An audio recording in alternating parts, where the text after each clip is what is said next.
আমি আপনাদেরকে একজন সফল ব্যক্তি সম্পর্কে বলতেছি। জুলাইবিস রাদিয়াল্লাহু আনহু ছিলেন কালো মানুষ। কেমন?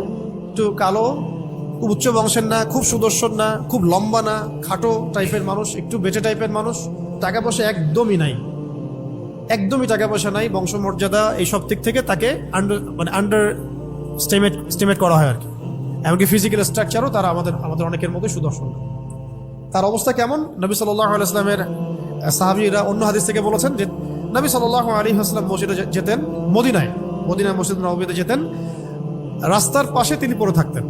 ধরেন আমরা মসজিদে হেঁটে আসতেছি, রাস্তার পাশে একজন বসে আছেন, গায়ের জামা কাপড় খুব একটা উন্নত না, ছেঁড়া, তাসবিহ নিয়ে জিকির করতেছেন। আপনি কি খুব ফোকাস করবেন তার দিকে? করবেন না কিন্তু।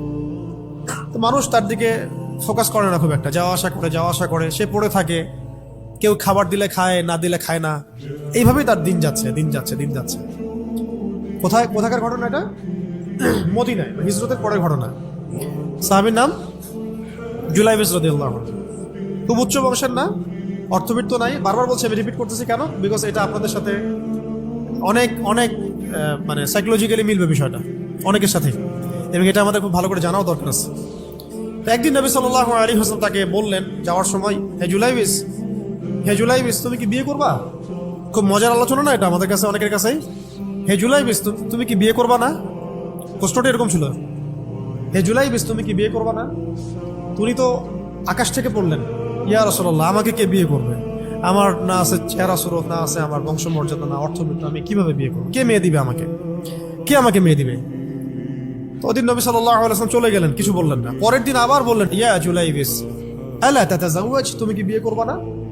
একই উত্তর, ইয়া রাসূলুল্লাহ আপনি গতকালকে এক কথা বললেন, আবার বলতেছেন বিয়ে করবেন, আমাকে কে বিয়ে করবে? তৃতীয় দিন নবী সাল্লাল্লাহু আলাইহি ওয়াসাল্লাম আবার বলে, আলা তাতাযাওয়াজ ইয়া জুলাইবিস তুমি কি বিয়ে করবা না হে জুলাইবিস? তিনি এবার বলছেন, আপনি কি আমার সাথে রসিকতা করতেছেন? আমাকে কে বিয়ে করবে? তো নবী সাল্লাল্লাহু আলাইহি ওয়াসাল্লাম বললেন যে অমুক আনসারী সাহাবীর বাসায় যাও। আনসারী সাহাবী কারা? যারা মুহাজির সাহাবীদেরকে আশ্রয় দিয়েছেন। অমুক আনসারী সাহাবীর বাসায় যাও, সেখানে একজন বিবাহযোগ্য নারী আছে, মেয়ে আছে, তাকে গিয়ে বলো যে আমি রাসূল সাল্লাল্লাহু আলাইহি ওয়াসাল্লামের পক্ষ থেকে আমার বিয়ের প্রস্তাব নিয়ে আসছি। তিনি গেলেন, যাওয়ার পরে বললেন যে আমাকে প্রস্তাব সহ পাঠানো হয়েছে। মেয়ের বাবা আর মায়ের রিয়াকশন ছিল অনেকটা সাধারণত যা হয় তেমন আর কি।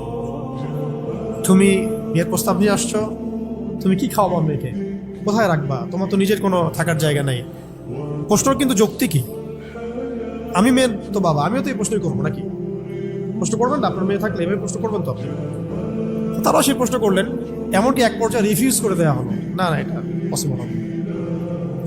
এই কথাগুলো, কনভারসেশনগুলো ভিতর থেকে শুনছিলেন সেই মেয়ে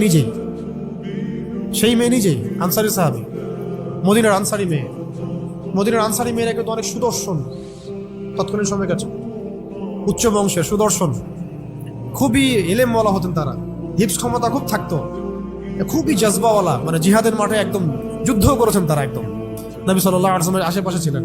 উহুদের সময় একজন আনসারী সাহাবী ছিলেন, মহিলা সাহাবী, উম্মে আমারা তীর ছুঁড়েছেন নবী সাল্লাল্লাহু আলাইহি ওয়াসাল্লামের পাশে। তো ওনারা কিন্তু খুবই গায়রতওয়ালা মানুষ। তিনি বলছেন, হে আমার বাবা মা, এই প্রস্তাব কে পাঠিয়েছে? নবী সাল্লাল্লাহু আলাইহি ওয়াসাল্লাম। যে প্রস্তাব রাসূল পাঠিয়েছেন সেটাকে কিভাবে তোমরা ডিনাই করো? আমি জুলাইবিসকে বিয়ে করবো। কে বলছেন এটা? আপনি পুরা সিস্টেম খুঁজে এরকম একটা আনসারী সাহাবীর মতো মেয়ে আমাকে দিতে পারবেন? ইল্লা মাশাআল্লাহ, হইতে পারে ইল্লা মাশাআল্লাহ। তো ওই মেয়ে, নারী সাহাবী, তিনি রাজি হলেন। এবার শোনেন, এবার বিয়েও হলো, মাশাআল্লাহ, বাসর হলো, এবং সকালবেলা আওয়াজ হচ্ছে, মদিনার চারপাশে এলান হচ্ছে যে হে মুসলিমরা সবাই বের হও, ইহুদিদের সাথে যুদ্ধে আমাদেরকে খায়বারে যেতে হবে। ইহুদিদের সাথে যুদ্ধে আমাদেরকে খায়বার আক্রমণ করতে হবে। নবী সাল্লাল্লাহু আলাইহি ওয়াসাল্লাম তোমাদেরকে আদেশ করেছেন। এটা কিন্তু হুদাইবিয়া সন্ধির পরের ঘটনা। আর ইহুদিদের সাথে আমাদের বেশ কয়েকটা যুদ্ধ হয়েছে, বনু কুরাইজার সাথে, বনু কাইনুকার সাথে, বনু নাজিরের সাথে, এবং ফাইনালি খায়বারে এদের সাথে। তো জুলাইবিস রাদিয়াল্লাহু আনহু বের হয়ে গেলেন যুদ্ধের জন্য, এবং খায়বারে যুদ্ধ হলো, খায়বার অবরোধ করা হলো, এবং খায়বার যুদ্ধের বিশাল হিস্ট্রি আছে, আপনারা পড়ে নিয়েন, লম্বা কথা। খায়বার দুর্গ জয় হয়, এবং এই দুর্গ পুরো জয় করতে, সবগুলো দুর্গ জয় করতে মোট 12 থেকে 16 জন মুসলিম সাহাবী শহীদ হন। 12 থেকে 16 জন বা 18 জনের মতো আর কি, এই ফিগার এইটুকুর মতো, 12 থেকে 16 বা 18 এতটুকু, এত কম সংখ্যক সাহাবী শহীদ হয়েছেন খায়বার যুদ্ধ জয়ে। আর ইহুদিদের তো বহু ইহুদি মারা গেছে। এবং খায়বার বিজয়ের পরে মুসলিমদের আর্থসামাজিক যে অবস্থান, মানে টাকা পয়সা, ল্যান্ড, গনিমতের মাল প্রচুর বেড়ে গেছে। এখন নবী করিম সাল্লাল্লাহু আলাইহি ওয়াসাল্লাম শহীদদের লাশ তালাশ করছেন, কোথায় কোথায় শহীদরা আছে, তাদের মানে কবরস্থ করার প্রসেসিং হবে। উহুদ যুদ্ধেও তো হয়েছে না, ওই রকমই প্রত্যেকটা যুদ্ধেই তো এটা হতো। তো লাশগুলো তালাশ করতে করতে করতে করতে করতে একটা কর্নারে গিয়ে তিনি দেখলেন সেখানে জুলাইবিস রাদিয়াল্লাহু আনহুর লাশ পড়ে আছে। কার? জুলাইবিস রাদিয়াল্লাহু আনহুর লাশ পড়ে আছে, যার ব্যাপারে আমি গল্পটা বলছি আর কি। এবং তার গায়ে অসংখ্য তরবারের দাগ, ক্ষতবিক্ষত অবস্থা, এবং তার আশেপাশে মোট 1 2 3 4 5 6 7 8 9 জন ইহুদির লাশ পড়ে আছে। ছোট সাহাবী, বলেছি আকৃতিতে ছোট, খুব উঁচু বংশের না, অর্থ সম্পদ কম, দেখতে সুন্দর না। গতকাল বিয়ে করেছেন, কেউ তাকে বিয়ে দিতে যাচ্ছিল না। তার এক পাশে কয়জন ইহুদির লাশ? তার পাশে মোট 9 জন ইহুদির লাশ পড়ে আছে, মাঝখানে তার লাশ ক্ষতবিক্ষত অবস্থায়।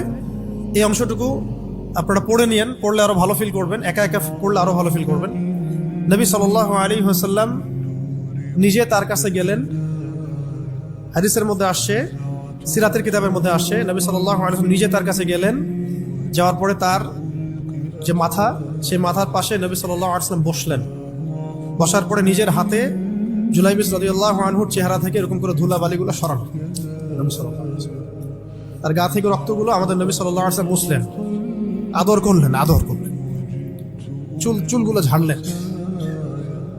দৃশ্যটা চিন্তা করেন, তার চুলগুলো তিনি ঝাড়তেছেন, চেহারা থেকে রক্তগুলো মুছতেছেন। কে?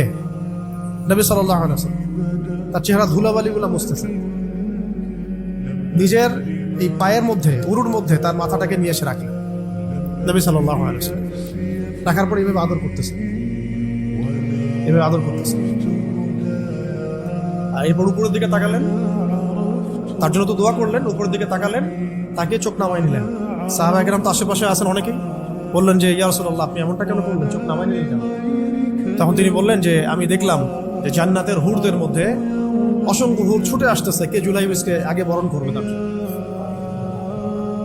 তিনি নিজে কাঁদলেন, জুলাইবিসের জন্য নিজে কাঁদলেন, নিজের হাতে তাকে এইভাবে উঠালেন। তিনি ছোট মানুষ ছিলেন। এরপর 2 হাত দিয়ে তাকে উঠালেন, উঠায় নিজের হাতে তাকে দাফন করলেন। দাফন করার পর তিনি বললেন, ইয়া জুলাইবিস, হে জুলাইবিস, আনতা মিন্নি ওয়া আনা মিনক, তুমি আমার অংশ, আমি তোমার। হে জুলাইবিস, তুমি আমার, আমি তোমার। হে জুলাইবিস, তুমি আমার, আমি তোমার। এই কথাটা বললেন কে? নবী সাল্লাল্লাহু আলাইহি ওয়াসাল্লাম। এখন আপনাদেরকে আমি সাফল্যের মানদণ্ড কিভাবে বোঝাবো? এর বাইরে কোনো ভাষা নেই আমার কাছে। সাফল্য বলতে কি বোঝান? এই সিস্টেম সাফল্য বলতে কি বোঝায়? এই ওয়ার্ল্ড অর্ডারটা সাফল্য বলতে কি বোঝায়? এই বস্তুবাদী জগৎটা আমাদেরকে সাফল্য বলতে আসলে কি বোঝায়? সাফল্য বলতে বোঝাচ্ছে ইমান। সাফল্য হলো ইমান, বিশুদ্ধ আকীদা, বিশুদ্ধ আমল, আল্লাহর আনুগত্য, রাসূলের আনুগত্য, দুনিয়ার জীবনে মুসাফিরের মতো থাকা, যতটুকু প্রয়োজন ততটুকু সন্তুষ্ট থাকা, একজন নেককার স্ত্রী, সুসন্তান সন্ততি, আদর্শ একটা পরিবার, হালাল একটা রিজিক, বাস। ইসলামের জন্য দাওয়াত, তাবলীগ, মেহনত, দিন প্রতিষ্ঠার চেষ্টা, প্রয়োজনে জিহাদ, প্রয়োজনে শাহাদাত। আর কি আছে সাফল্য বলতে? এরকম সাহাবী একজন নয়, কিন্তু এক একজন সাহাবী সম্পর্কে এক একটা করে কথা বলা যাবে। হানজালা রাদিয়াল্লাহু আনহুর নাম শুনছেন? হানজালা রাদিয়াল্লাহু আনহু, তিনিও বিয়ে করেছেন একদিন। তার পরের দিন সকালে উহুদের যুদ্ধে গিয়েছেন। 70টা আঘাত সহ্য করেছেন, বলা হচ্ছে কিতাবের মধ্যে 70-80টা আঘাত তার দেহে ছিল। শহীদ হয়েছেন। উহুদ যুদ্ধে যখন সাহাবীদেরকে দাফন করা হচ্ছে, তখন তিনি নবী সাল্লাল্লাহু আলাইহি ওয়াসাল্লাম দেখলেন হানজালা রাদিয়াল্লাহু আনহুর লাশটা ভেসে আছে, বাতাসে ভেসে আছে, এবং লাশ থেকে পানি ঝরতেছে। সাহাবীরা জিজ্ঞাসা করলেন, ইয়া রাসূলুল্লাহ, এটা কেমন, এটা কিভাবে হচ্ছে? তখন নবীজি বললেন যে হানজালা গত রাতে বিয়ে করেছে, গোসল করার সময় পায় নাই, সে সকালবেলা চলে আসে যুদ্ধের মাঠে। ফেরেশতারা তাকে গোসল দিচ্ছে, এটার পানি পড়ছে, আমরা দেখতে পাচ্ছি। সাফল্যের সংজ্ঞা আসলে কি? আল্লাহ পাক আমাদেরকে আসলে দুনিয়ার হাকিকত বোঝার তৌফিক দান। কিছু কিছু আইডিওলজি আছে যেটা আপনার ভিতর চলে আসলে বাকি সব ঠিক হয়ে যাবে। এগুলোর যদি ভিতরে ঠিক মতো না বলবৎ হয়, আপনাকে আমি ডালপালার ক্রাইসিস সমাধান, ওয়ার্ল্ড অ্যাফেয়ার্স, ইকোনমি এইসব বুঝে দিনের দিকে হেদায়েত দিতে পারবো না। কিছু বিষয় ভিতর থেকে আসতে হবে, যে আগে আপনাকে হাকিকত বুঝতে হবে আসলেই দুনিয়া কি, আখেরাত কি, গন্তব্য কোথায়, কোত্থেকে আসছি, কোথায় যাব, কোত্থেকে আসছি, আমরা যাব কোথায়, কোত্থেকে আসছি, যাব কোথায়, মাঝখানের সময় আমার কাজ কি, কে আমার নবী, কি আমার দিন, আমার দিনের মৌলিক বিষয়গুলো কি, দিনের ইলম কি, আমল সালেহ কি, দিন প্রতিষ্ঠার মেহনত কাকে বলে, কি করলে আল্লাহ পাক আমাকে কালকে আমাদের মাঠে নবীদের, শহীদদের, সিদ্দিকদের সাথে হাসর করাবেন। এটা হলো সাফল্যের মূল কথা। এর মানে এই না যে দুনিয়াতে আমরা কিছুই করব না, ব্যবসা করব না, আমরা চাকরি বাকরি করব না, আমরা মানে মুআমালাত মুআশারাত করব না, বিষয়টা তো এমন নয়। কিন্তু কথা হচ্ছে আমাদের মূল উদ্দেশ্যটা কি হবে। স্ত্রী সন্তান তো আমাদেরও আছে, কেন আপনি তাদের ভরণ পোষণ দিবেন, কেন তাদেরকে আপনি বড় করবেন সুন্দর করে? বিকজ তারা আপনার জন্য রিজিকের অংশ, তারা আপনার সদকা জারিয়া, তাদের উপর আপনার হক আছে, আমার উপর তাদের হক আছে। যার যার হক আমি কেন আদায় করবো? আল্লাহর সন্তুষ্টির জন্য, আল্লাহর সন্তুষ্টি অর্জনের জন্য সব কাজ করা, রাসূলের তরিকায় সব কাজ করা এবং হালাল খেয়ে কাজ করা। এগুলো আমাদের সবাইকে যত দ্রুত সম্ভব এগুলো ঠিক করে ফেলতে হবে। অলরেডি আমরা 15 বছর নষ্ট করে ফেলছি। এখন থেকে যদি স্টার্ট করে আপনি আরো 10 বছর পড়াশোনা করেন এবং দিনের জন্য কাজ করতে থাকেন, 10 বছর পরে আপনি নিজেই ফিল করবেন যে যদি কাশ আমি আরো 10 বছর আগে থেকে শুরু করতাম। প্রত্যেক সেই ব্যক্তি যে স্টার্ট করেছে, হেদায়েত পেয়েছে, সে ফিল করেছে যে কাশ এই কাজটা আমি আরো 10 বছর আগে করতাম। কারণ কিয়ামতের মাঠে কেউ যদি 70 জন নবীর সমানও নেকি নিয়ে উঠে, সেও মনে করবে ওই দিন আমার কোনো নেকিই নাই, আমি কিছুই করি নাই। দিনটি এতটাই ভয়াবহ হবে, ওটা নিয়ে আমরা ইনশাল্লাহ পরে একদিন কথা বলব। এখন আজকে লাস্ট অংশে যে আজকের জন্য যতটুকু ওটা বলছি, যে আল্লাহ রাব্বুল আলামিন আমাদেরকে মানে একেবারে তো 1000 বছর হায়াত দিয়ে পাঠান নাই দুনিয়াতে। এই কারণে এই উম্মতের উপরে আল্লাহ রাব্বুল আলামিনের অনেক বড় রহমত আছে, দয়া আছে। কিছু কিছু অকেশন আল্লাহ পাক দিয়ে আমরা খুব সহজেই বেশি নেকি হাসিল করতে পারি। তার মধ্যে যেমন রমজান মাস, লাইলাতুল কদর ইত্যাদি। ঠিক এরকমই রমাদান মাসের পরে সবচেয়ে মর্যাদাপূর্ণ যে মাসটা আল্লাহ রাব্বুল আলামিন আমাদেরকে দিয়েছেন সেটা হলো এই মুহররম। এই মুহররম যেটা আমরা এখন অতিবাহিত করছি, এই মাসটাকে আল্লাহ পাক বলেছেন যে এটা হচ্ছে আল্লাহর মাস। এটা কার মাস? তার বাকি মাসগুলো কি আল্লাহর নয়? অবশ্যই এটা বোঝানো হচ্ছে এটা আল্লাহ পাকের কাছে অনেক বেশি মর্যাদা মণ্ডিত, সম্মানিত। রক্তিম আকাশ থাকে দেখবেন এই মাসের মধ্যে, রক্তিম আকাশ থাকে, গধূলিটা অনেক রক্তিম হয়। তো এগুলোর আধ্যাত্মিক ইন্টারপ্রিটেশন আমি যাচ্ছি না, কারণ আমাদের এই ওয়ার্ল্ড আধ্যাত্মিক বিষয় অতটা বুঝে না। এখন মূল কথাটা হচ্ছে এই মাসটা আল্লাহর মাস। নবী সাল্লাল্লাহু আলাইহি ওয়াসাল্লাম বলেছেন এই মাসে একটা দিন আছে। প্রত্যেকটা হাদিস এবং আয়াতগুলো এখানে কোট করা আছে, পরে কেউ চাইলে আমার কাছে আমি পিডিএফ দিতে পারবো। সময় শর্ট, আমি একটু শর্ট করে বলছি। এই মাসে একটা দিন আছে, এই মাসে একটা দিন আছে যেই দিনে আল্লাহ রাব্বুল আলামিন একটা পুরা জনগোষ্ঠীর তওবা কবুল করেছেন, এবং আগামীতেও বহু জনগোষ্ঠীর তওবা আল্লাহ পাক কবুল করবেন। এই মাসে একটা দিন আছে। এবং একজন সাহাবী জিজ্ঞাসা করছেন, ইয়া রাসূলুল্লাহ, রমাদান মাসের পরে আমি কোন মাসে বেশি রোজা রাখবো? নবীজি বলছেন মুহররম সাল্লাল্লাহু আলাইহি ওয়াসাল্লাম। কোন মাসে? মুহররমে তোমরা বেশি বেশি সাওম রাখো। তো পেলাম এই মাসটা আল্লাহর মাস, এই মাসটা অনেক মর্যাদাপূর্ণ। এই মাসে একটা দিন আছে যে দিনে আল্লাহ পাক তওবা কবুল করেছেন পুরো একটা জনগোষ্ঠীর, ভবিষ্যতেও করবেন ইনশাআল্লাহ। এই দিনটা কোন দিন?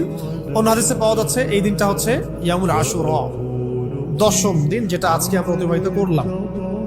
এবং আমরা মাশাআল্লাহ সবাই রোজা রেখেছি আলহামদুলিল্লাহ। এবং নবীজি বলেছেন এই রোজার ফজিলত হিসেবে আমি আল্লাহর কাছে আশা করি যে বিগত 1 বছরের গুনাহ মাফ, কাফারা হয়ে যাবে। বিগত 1 বছরে যত গুনাহ হয়েছে ইনশাআল্লাহ এগুলো মাফ হয়ে যাবে। কবিরা করার জন্য তওবা শর্ত, এটা আলাদা আলাদা আলোচনা। তাহলে এই মাসে আমরা এখন পর্যন্ত যারা রোজা রাখি নাই আরো রোজা রাখবো। যারা আশুরা রেখেছি তো মাশাআল্লাহ হয়ে গেছে, আর যারা 2টা রাখতে চান 9-10 রেখেছেন মাশাআল্লাহ, যদি না রেখে থাকেন তাহলে কালকে রাখবেন ইনশাআল্লাহ, তাহলে 10-11 হয়ে যাবে। তো চেষ্টা করবো এই মাসে বেশি বেশি রোজা রাখা, ঠিক আছে ইনশাআল্লাহ। আরেকটা কাজ হলো এই মাসে বেশি বেশি তওবা করা, বেশি বেশি তওবা করা। আমার কিন্তু উদ্দেশ্য ফজিলত বলা নয়, আমার একটা উদ্দেশ্য আছে এই মাসটা নিয়ে কথা বলার। আজকে ওই অংশটুকু বলে আজকে শেষ করবো ইনশাআল্লাহ, একটু ধৈর্য ধরেন। তো সাহাবায়ে কেরাম তাদের ছোট ছোট বাচ্চাদেরকে পর্যন্ত এই মাসে রোজা রাখাতেন, ছোট ছোট বাচ্চাদেরকে রোজা রাখাতেন, যে তোমরা সারাদিন রোজা রাখো, খেলনা দিতেন, খেলতে দিতেন, এই কালচারে তারা অভ্যস্ত করতেন। আজকেও মদিনায় গেলে আপনি দেখবেন রমজান মাসে বাচ্চারা রোজা রাখতেছে, নবমীতে খেলছে, ওখানে ইফতার করতেছে, চমৎকার পরিবেশ। তো এই কালচারটা আমাদের মধ্যেও যেন আসে, একজন রাখবো আরেকজনকে রাখাবো, একসাথে ইফতার অ্যারেঞ্জ করবো, একসাথে সাহারি করবো, ভালো হবে ইনশাআল্লাহ। তো ওই যে কওম, যে কওমের তওবা আল্লাহ বা কবুল করেছেন এই মাসে, সেই কওমের নাম হলো বনু ইসরাইল। কি নাম? বনু ইসরাইল। বনু ইসরাইল কাদেরকে বলে? ইব্রাহিম আলাইহিস সালামের 2 সন্তান। কয় সন্তান? এক সন্তানের নাম ইসমাইল আলাইহিস সালাম, যিনি থাকেন মক্কায়। কোথায়? ওই যে মক্কায় রেখে আসা হলো। এই ইসমাইল আলাইহিস সালামের বংশে আছে একজন ব্যক্তি, তার নাম আদনান। হ্যাঁ, তারপরে এখানেই আরো অনেকগুলো গোত্র আস্তে আস্তে এসেছে, বনু হাশেম, বনু মাখজুম, বনু তাই, বনু আদি, অনেক গোত্র। এই গোত্রগুলোর মধ্যে বনু হাশিম গোত্রে সর্বশেষ নবী মুহাম্মদ রাসূলুল্লাহ সাল্লাল্লাহু আলাইহি ওয়াসাল্লাম। তার মানে নবী সাল্লাল্লাহু আলাইহি ওয়াসাল্লাম ছিলেন বনু ইসমাঈলের অন্তর্ভুক্ত, বনু ইসমাঈলের অন্তর্ভুক্ত। আরেকজন সন্তান ইব্রাহিম আলাইহিস সালামের, তার নাম ইসহাক আলাইহিস সালাম।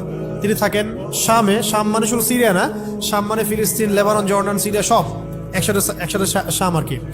ওইখানে থাকেন ইসহাক আলাইহিস সালাম। তার সন্তানের নাম হলো ইয়াকুব আলাইহিস সালাম, যার ওই যে 12 সন্তান, একজন ইউসুফ